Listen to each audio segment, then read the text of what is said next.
ऐ ऐ का काय ते हेकड्या वाकड्या तोंड करून जेवताय? चांगली जेवण पद्धतशीर. हा एवढं जेवण समोर या मग समजत नाही का? मग का? उद्यापासून मार्गशीर्ष लागणार आहे. हो मग आज रविवार होता. हो मग रबर होतं का करू मग? गावरानी नाही आणणार का 2 किलो? बापा भाई तुला चव सुटली होती तुला कोंबड्याची. तिथं खाते चटणी, तिथं खाते वाची भाजी. हा मग काय झालं मग?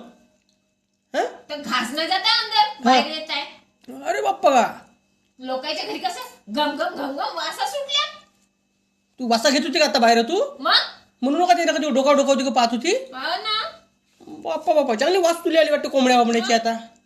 इथं अंदर चालला नाही घास. तेव्हा लोणच्याची फोड चाटू चाटू खाऊन पाहिली. अंदरचा घास बाहेर आणि बाहेरचा घास अंदर जाताय.